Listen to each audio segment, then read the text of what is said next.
Assalamualaikum, selamat bergabung dengan pembelajaran daring IPA bersama Epi Listiana. Jangan lupa like, comment, and subscribe. Pada pertemuan kali ini, kita akan membahas tentang pengukuran. Tentu kalian semua pernah melakukan pengukuran, bukan?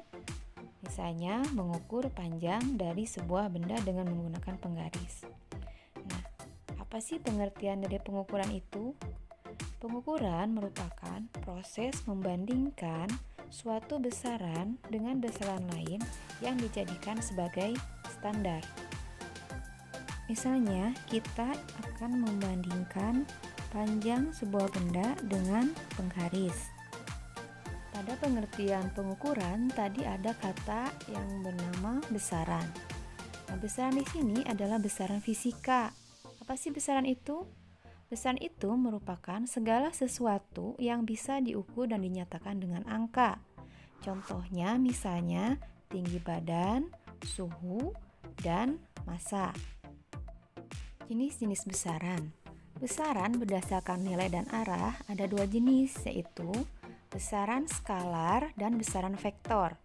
Besaran skalar merupakan suatu besaran yang memiliki nilai saja.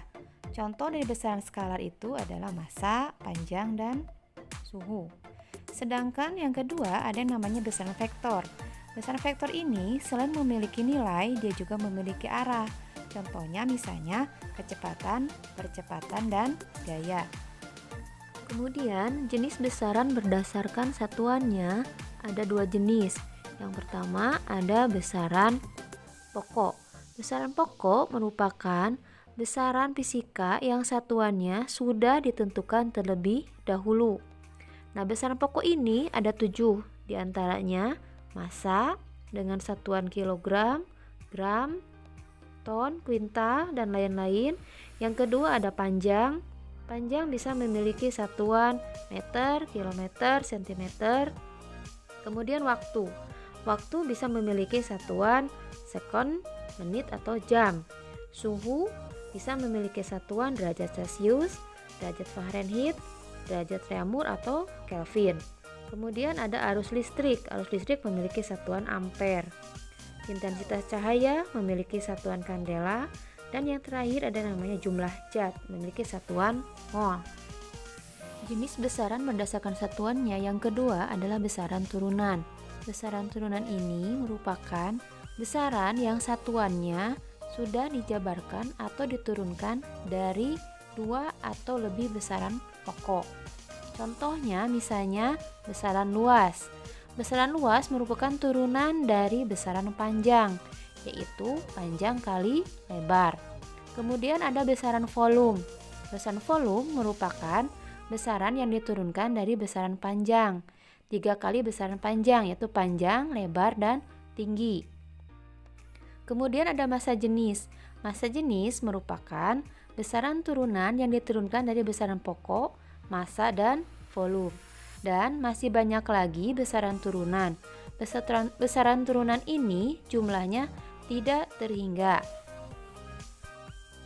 Selanjutnya kita akan membahas tentang satuan. Satuan adalah sesuatu yang digunakan untuk membandingkan suatu besaran. Biasanya satuan ini dituliskan di belakang angka dari suatu besaran. Nah, satuan dibagi menjadi dua jenis, yaitu ada satuan baku dan satuan tidak baku. Satuan baku adalah satuan yang apabila digunakan oleh siapapun akan memberikan hasil pengukuran yang sama. Contohnya misalnya sentimeter, kilogram, gram, inci, atau Celcius. Nah, kemudian ada satuan tidak baku. Satuan tidak baku adalah satuan yang apabila digunakan oleh orang yang berbeda akan memberikan hasil pengukuran yang berbeda. Misalnya, ketika kita mengukur panjang dengan menggunakan jengkal. Jengkal setiap orang itu ukurannya akan berbeda, sehingga nanti hasilnya pun akan berbeda. Nah, contoh lain dari satuan tidak baku selain jengkal ada depa dan hasta. Sistem satuan internasional adalah suatu sistem satuan yang berlaku secara internasional. Nah, untuk sistem satuan internasional biasa disingkat dengan tulisan SI. ada beberapa syarat yang harus dipenuhi oleh satuan internasional. Di antaranya yaitu satuan harus selalu tetap, artinya tidak mengalami perubahan karena pengaruh apapun. Kemudian harus bersifat internasional, artinya dapat dipakai oleh seluruh negara. Kemudian yang ketiga, harus mudah ditiru oleh setiap orang yang akan menggunakannya. Tabel satuan sistem internasional untuk besaran pokok diantaranya untuk panjang memiliki satuan meter, untuk massa memiliki satuan SI kilogram, waktu memiliki satuan SI sekon, suhu memiliki satuan SI Kelvin, watt arus memiliki satuan SI ampere, jumlah molekul memiliki satuan sistem SI mol, dan yang terakhir intensitas cahaya memiliki satuan SI kandela. Konversi satuan adalah mengubah suatu satuan ke satuan lain yang masih satu jenis. Konversi satuan ini sangat berguna untuk menyelesaikan soal perhitungan dalam pembelajaran fisika. Konversi satuan panjang.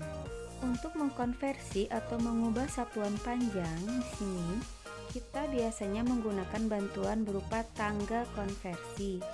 Nah, satuan panjang itu memiliki 6 tangga, diantaranya yang paling atas ada kilometer, yang kedua ada hektometer, kemudian dekameter, meter, desimeter, sentimeter, dan milimeter.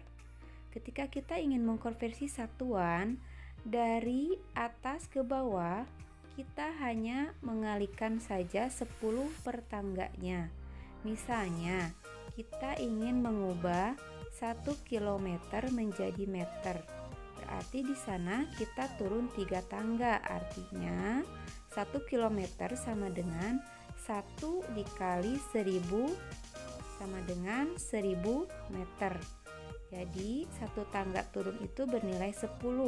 Jadi kalau 3 tangga, 10 dikali 10 100, 100 dikali 10 menjadi 1000. Nah, bagaimana kalau misalnya kita ingin mengubahnya berupa tangga naik? Misalnya kita ingin merubah dari milimeter menjadi meter. Berarti nanti 1 tangganya itu bernilai 1 per 10. Artinya, misalnya kita memiliki 1000 mm ingin dirubah menjadi meter. Berarti di sana kita naik 3 tangga. 1 tangga bernilai 1 per 10. Berarti kalau 3 tangga, 1 per 10 dikali 1 per 10 sama dengan 1 per 100. 1 per 100 dikali 1 per 10 berarti 1 per 1000. 1 per 1000 dikali 1000 hasilnya 1 meter. Untuk konversi satuan massa hampir sama dengan konversi satuan panjang, yaitu bisa menggunakan tangga konversi. Sama, tangga konversinya terdiri dari 6 tangga, yaitu kilogram, hektogram, dekagram, gram, gram, desigram, sentigram, dan miligram. Nah, tetapi ada tambahan di sini yang biasa digunakan dalam kehidupan sehari-hari untuk satuan massa, yaitu ada ton, kuintal, pound, ounce, dan ada yang lainnya. Nah, kemudian bagaimana cara mengkonversinya? Contoh misalnya, kita ingin mengkonversi 1 kilogram menjadi gram. Berarti di sana turun 3 tangga. Kita tinggal mengalihkan saja 1 dikali 1000. Jadi 1 kilogram itu sama dengan 1000 gram. Kenapa dikali 1000? Karena di sana setiap tangganya sama bernilai 10. Jika dia turun berarti tinggal dikalikan 10 kali 10 kali 10 berarti 1000. Nah, bagaimana kalau tangga naik? Tangga naik juga sama, yaitu per tangganya bernilai 1 per 10 ya. Nah, misalnya kita ingin merubah 1000 mg menjadi berapa gram? Berarti di sana naik 3 tangga, 1 tangga bernilai 1 per 10, berarti kalau 3 tangga bernilai 1 per 1000. Sehingga 1000 mg sama dengan 1000 dikali 1/1000 sama dengan 1 gram. Selain satuan gram dan turunannya untuk massa, dalam kehidupan sehari-hari ada satuan lainnya. Contohnya misalnya ada ton, ada kuintal, ya, ada pon, ada ons. Nah, untuk merubahnya di sana sudah ada konversi persatuannya. Silahkan tinggal kalian pahami ya. Nanti untuk contoh soal ada di akhir. Selanjutnya konversi satuan waktu, silahkan tinggal diperhatikan di sana ada konversinya.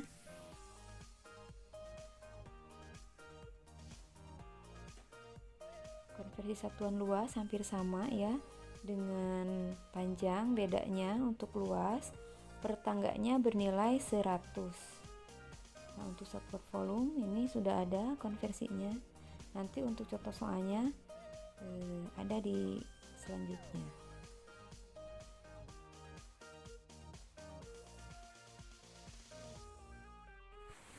Contoh soal mengubah di sini satuan kecepatan dari kilometer per jam menjadi meter per sekon. Nomor 1, 72 km per jam berapakah meter per sekon? Awalnya kita rubah dulu 72 km rubah menjadi meter, kemudian 1 jam rubah menjadi sekon. 72 km sama dengan 72.000 meter, 1 jam sama dengan 3.600 sekon. Tinggal dibagi, hasilnya 20 meter per sekon. Contoh soal nomor 2 itu tidak jauh berbeda, hanya kebalikannya saja ya. Dari meter per sekon dirubah menjadi kilometer per jam. Nah, untuk soal nomor 3 tadi sudah saya jelaskan sedikit tentang konversi satuan massa. Alat ukur panjang yang pertama adalah penggaris. Ibu yakin kalian semua sudah bisa ya menggunakan penggaris. Alat ukur selanjutnya untuk panjang adalah jangka sorong. Di situ ada gambar jangka sorong dengan berbagai macam bagian-bagiannya. Ya, silakan diamati. Cara membaca jangka sorong, perlu diingat bahwa pada jangka sorong ada 2 skala, yaitu ada skala utama dan skala nonius. Nah, untuk pembacaan skala utama ya, di sana kita caranya melihat skala terakhir yang dibatasi oleh angka 0. Nah, di sana yang terlihat ada skala pada 2,2. Nah, untuk penentuan skala nonius, kita cari skala nonius yang berimpitan dengan skala utama. Nah, kita mendapatkan pada skala 4. Selanjutnya, untuk hasil pengukuran kita tinggal jumlahkan saja, tetapi sebelumnya untuk skala nonius harus dikalikan dulu dengan ketelitian, yaitu 0,01 cm. Nah, dari hasil pengukuran pada gambar di atas, kita tinggal jumlahkan bahwa 2,2 cm ditambah 0,04 cm menghasilkan 2,24 cm. Alat ukur panjang selanjutnya adalah micrometer screw.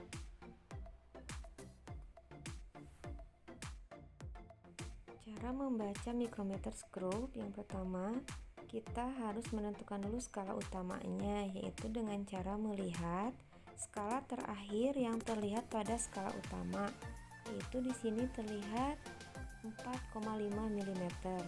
Kemudian untuk menentukan skala nonius, kita melihat skala nonius yang berimpitan dengan garis utama. Di sana terlihat 20 mm.